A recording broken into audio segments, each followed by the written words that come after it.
Hello, my witchlets, and welcome to quarantine. Pajamas all day.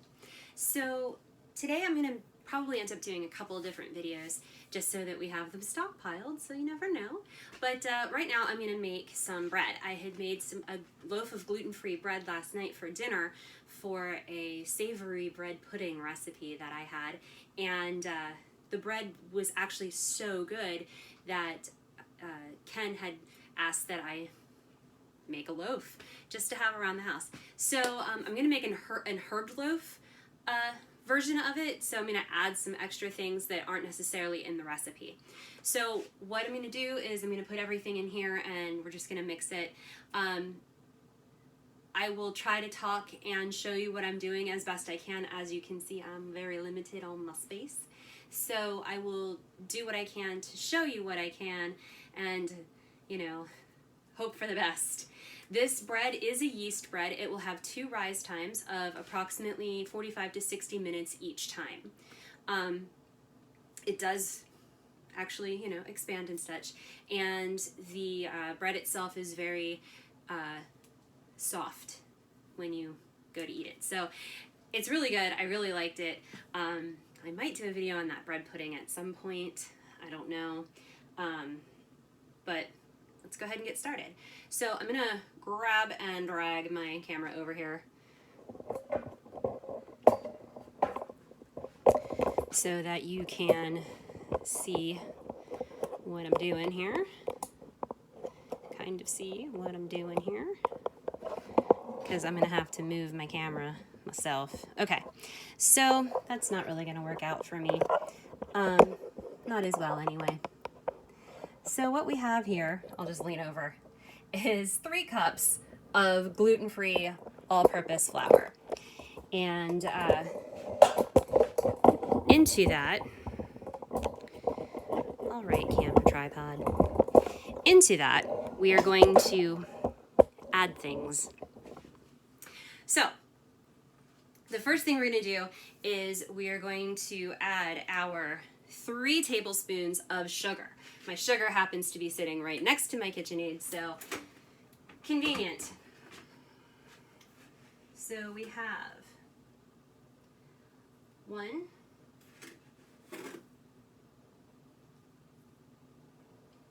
2, and 3 tablespoons of sugar.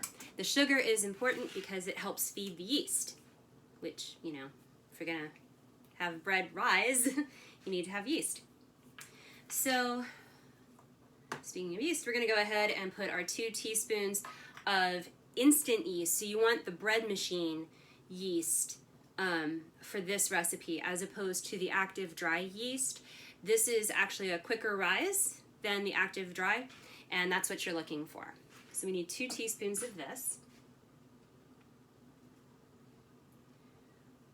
1 and 2. Okay. Then from there, we need 1 1/4 teaspoons of salt. That's what I forgot to grab.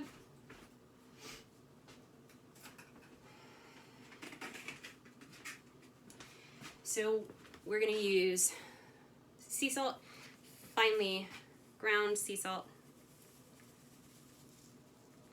and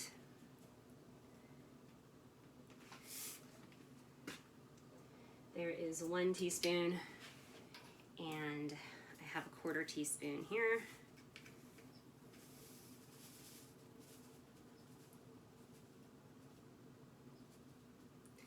And there's a 1/4 teaspoon. Now, before you get rid of your 1 1/4 teaspoons, there's something else that you need to add into this mix. Because you are dealing with gluten-free flour, it doesn't have the same protein structure that is required to make bread hold together and rise. So we use something called xanthan gum to help create the protein structure that's needed for the bread to both hold together and to expand during the rising process. So we need about 1.25 teaspoons for this particular recipe. if you want to wing a bread recipe or whatever, maybe you have a bread recipe that you would really, really, really like to convert to a gluten-free recipe. First of all, it's kind of difficult to do because that's not how the bread recipe is written. It's written for regular flour, so converting it is a little difficult.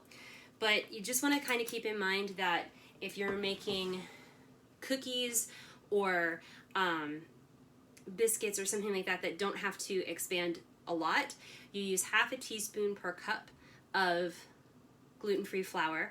And if you are making a bread or a cake or something like that, you want to use closer to a teaspoon per cup and a half. I believe it is. I'd have to actually look it up because I don't remember, because I just use gluten-free recipes. Anyway, if you want a good basic bread recipe though, this recipe is actually a very, very, very good basic, simple white bread, sandwich bread recipe. And then you can kind of play with it and add things to it like I'm about to do. So we've got all of our dry ingredients in our mixer. So I'm going to go ahead and lower this, lock it in place, and I'm going to put it on low and just kind of let everything mix around in there and get it combined together. It's very, very important that everything is combined together. I have my spatula to scrape down the sides and make sure nothing is getting stuck.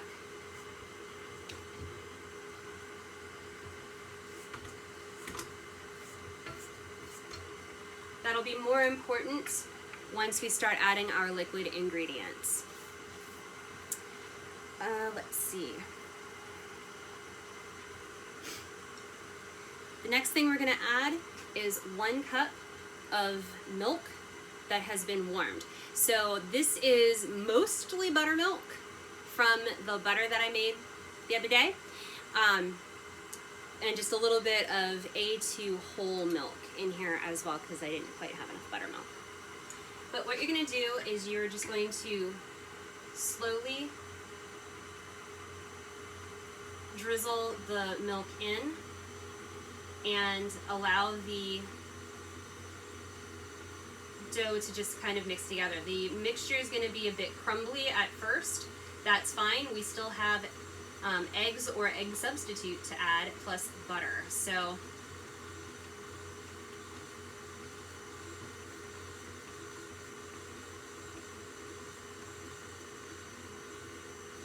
right, that's my milk.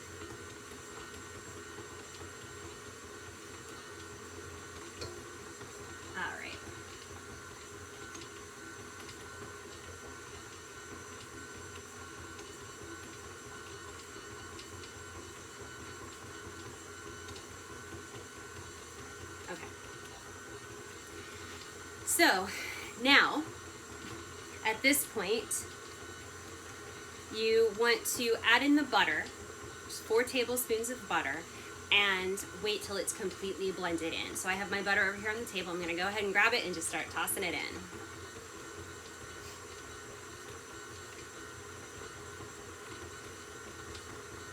Okay.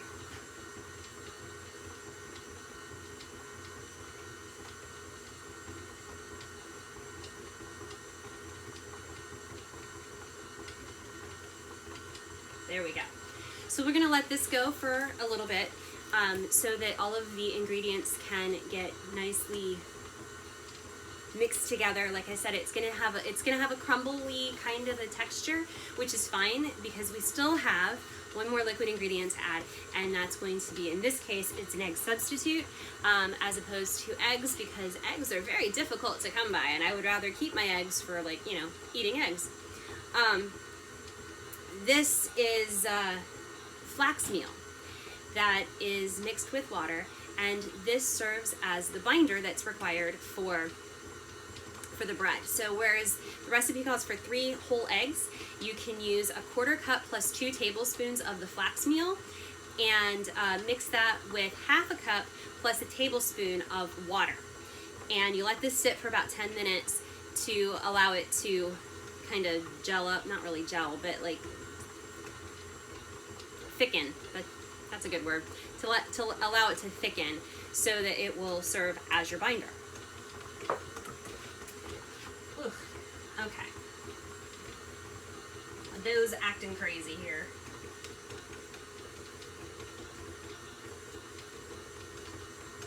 All right. Try to show you here what this looks like so you have an idea. Ta-da! That's what you're kind of going for.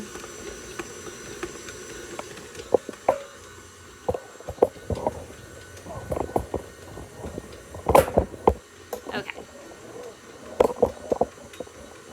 All right, so now I'm going to add the liquid egg substitute. The recipe says to add the eggs one at a time. So I'm gonna try to add 1/3 of this at a time.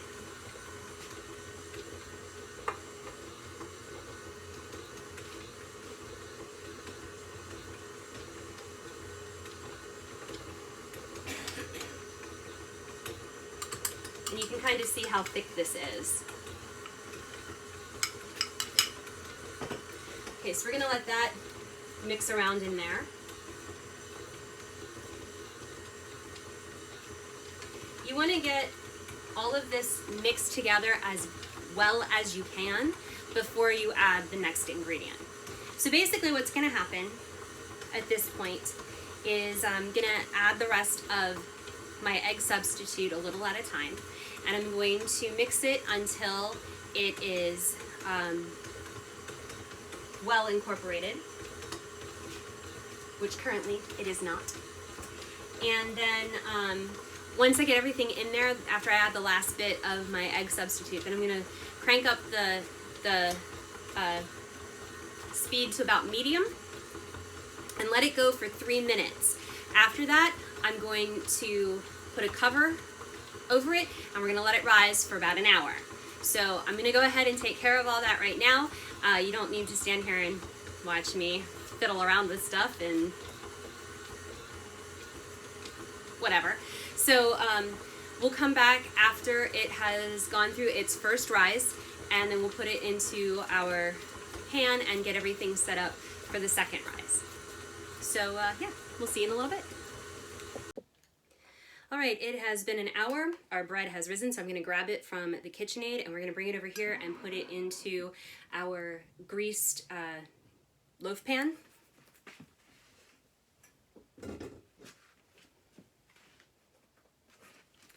All right, so you can tell that it has risen. So what we're gonna do is we are going to loosen it from the sides by going around here with a rubber spatula like this, collecting all of the excess dough. Then everybody say hi to Midnight. Hi, Midnight. All right, now we're gonna turn this out into our loaf pan, kerplop.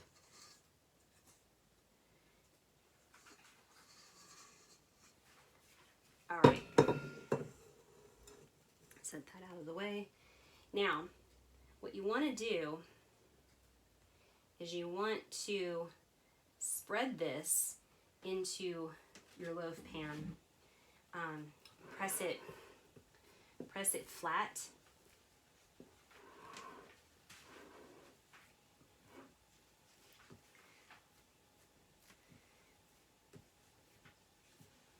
Just like that. And then,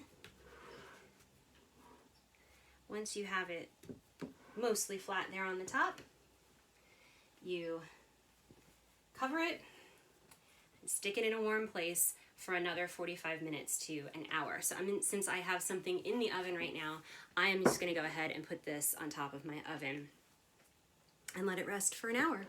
And then when we come back, I'll show you what it looks like before we put it into the oven, and then it'll bake for a very oddly specific amount of time of 38 to 42 minutes, and then we'll show you the final product. All right, it has been another hour, and this is our broth. As you can see, it has risen. So we're gonna go ahead and stick this in the oven for 38 minutes, and then I will take it out and show you. All right, that is the loaf of bread. I have it cooling on what's going to pass as my cooling rack for this evening. So yeah. So that is the gluten-free bread. I hope that you enjoyed this video. If you did, go ahead and give me the thumbs up and leave me a comment. If you didn't like what you saw, go ahead and hit the dislike button and leave me a comment as well. Let me know what you didn't like about it, other than the video stopping randomly. Anyway, make sure that you have subscribed to my channel and have rung the notification bell so that you get notified when all of my videos upload, which is usually Tuesdays and Thursdays, but sometimes I like to throw in extra ones just for fun. Just for funsies. All right, so I will see you guys next time.